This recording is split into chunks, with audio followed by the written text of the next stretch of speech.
baby, show me.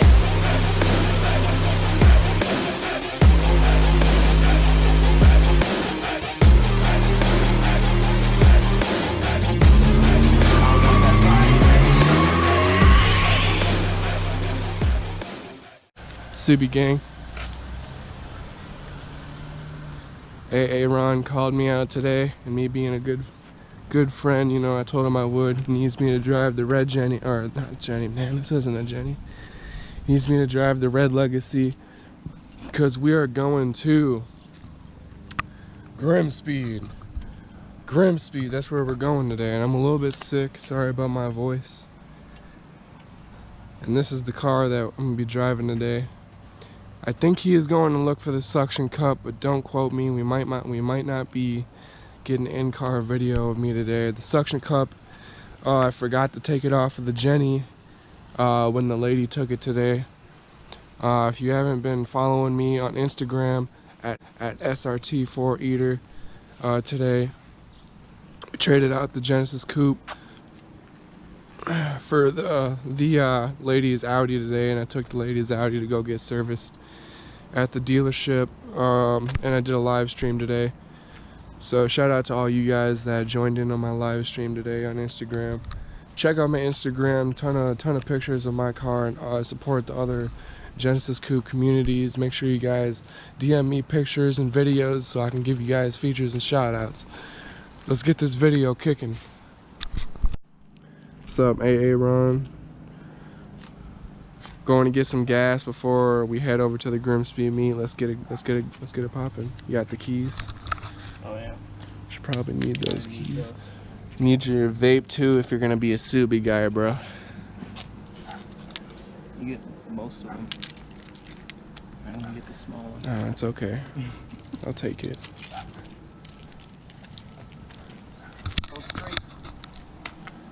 Hashtag don't scrape. Hashtag lowered life. Hashtag JDM. Hashtag the door is weird to shut, guys. Watch this. You ready?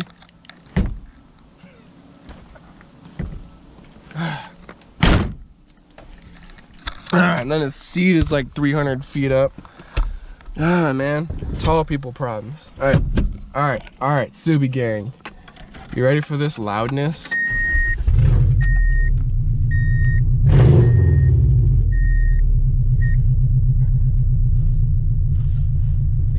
Chill a little bit until we get out of the park. But not only that, but like we're going to Holiday, right? Okay. Just to let you know. He wants me to chill a little bit. Alright, I'll chill. I'll be real chill. I'll be super chill. Fuck, do I get this seatbelt? Them JDM seatbelts, man, they're complicated. Alright, let's get this video started. Lowered life, we gotta avoid them speed bumps. It's gonna scrape? Okay, alright, we gotta back it up. Beep, beep, beep. Beep, beep, beep. And we gotta go all the way to the right over here, man. You should see him, and he doesn't even have a lowered Legacy right now, and he's still like, oh shit, it's gonna scrape, bro. I'm sorry. Oh, I'm sorry. Ooh, I didn't even scrape. What? Okay. Alright, we're good. We're good. That Ford Probe on the way in. Yeah, he started revving at me as I went up. And he did this to me. He gave me a little. I felt good. I was like, lowered life. Now I know what it's like to be a lower guy. Yeah. Everyone just looks at you and nods. It's like, all right, I accept.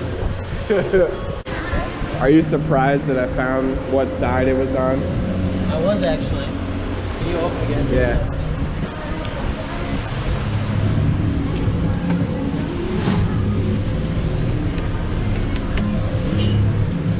No, oh, he stopped. All right. Maybe you'll still catch it. But it's. Yeah. You can see where he tried to tie it up too. I didn't do that. I bought the car like that.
do a tour of the GrimmSpeed shop here in Minnesota.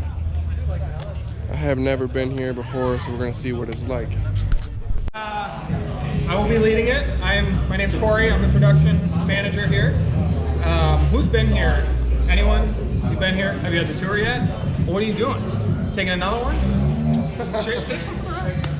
Yeah, so I'll just give you a quick walkthrough, kind of see the day-to-day operations. If you have questions, definitely speak up. Feel free to ask. I'd be happy to try and answer them.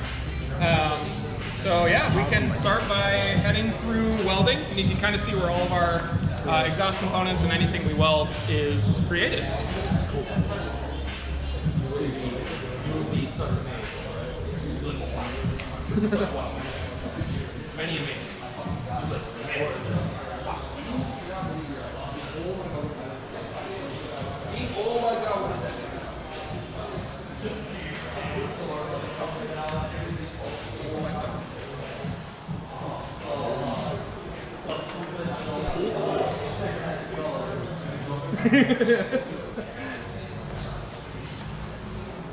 All right, so as we filter in here, so this is kind of the heart of the beast here. So we have 4 full-time welders that weld all day, every day, except weekends. We let them have the weekends. We don't work them that hard. But everything is hand TIG welded here. Let's see, what else?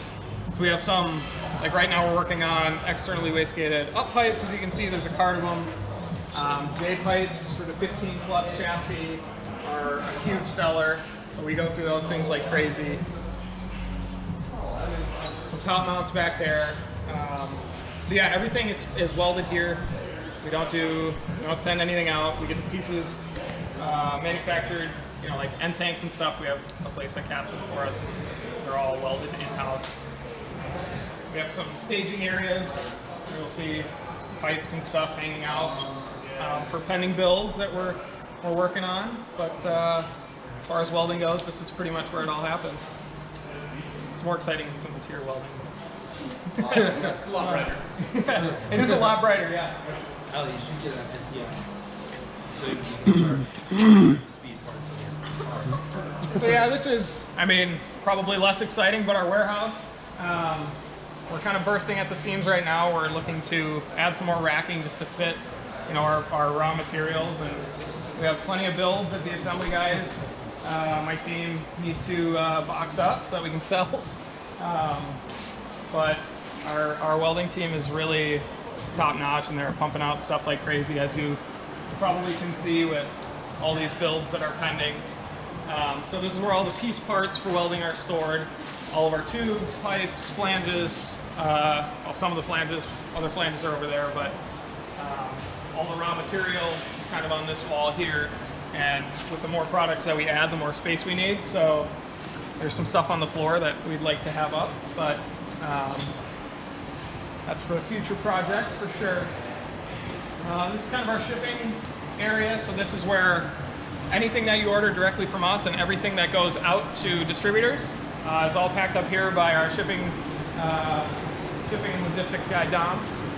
So it looks like he has a couple pallets that he's making right now to go out to distributors. They're all tagged and labeled, and then they'll go on an actual pallet and be wrapped up and sent out. Usually 2-3 pallets go out a day. So he's pretty busy most of the time, which is good.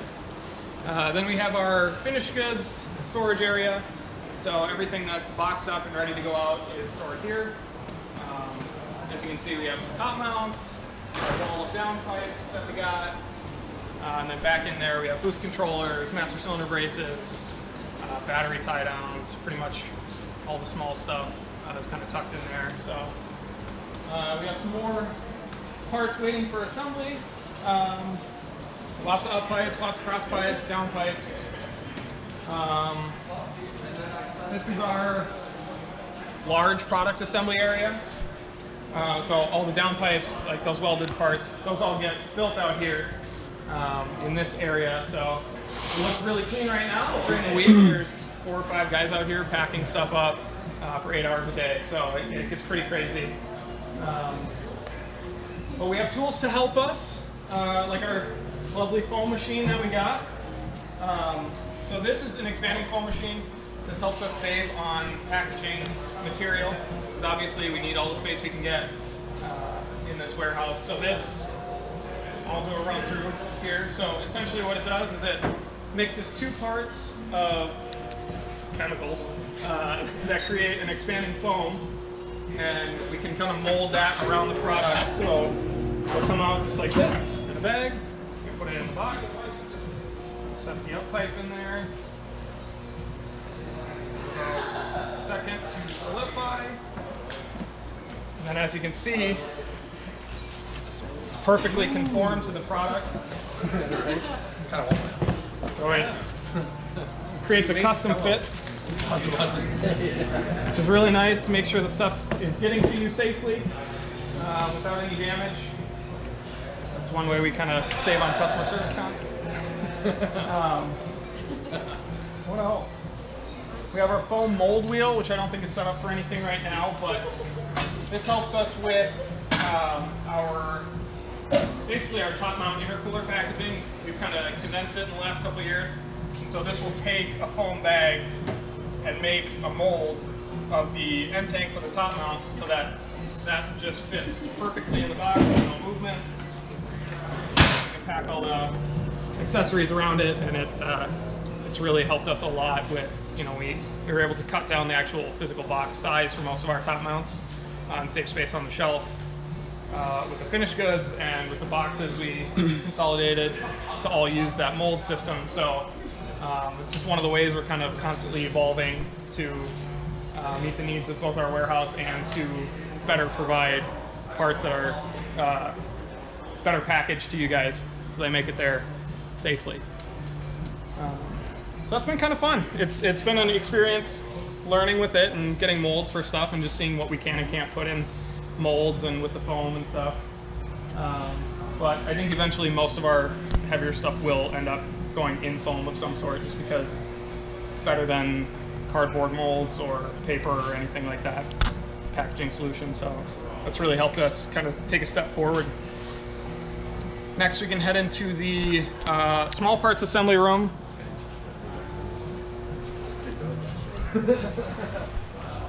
Drums on pallets. I remember those days. Oh, you still there? Oh man, it's like I just remember a couple hours.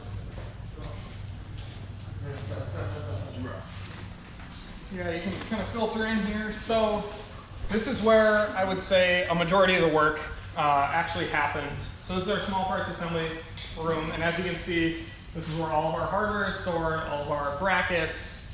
We have hood struts that are stored in here, license plate bolts, license plate deletes, boost control solenoids. All of that stuff is made in this room.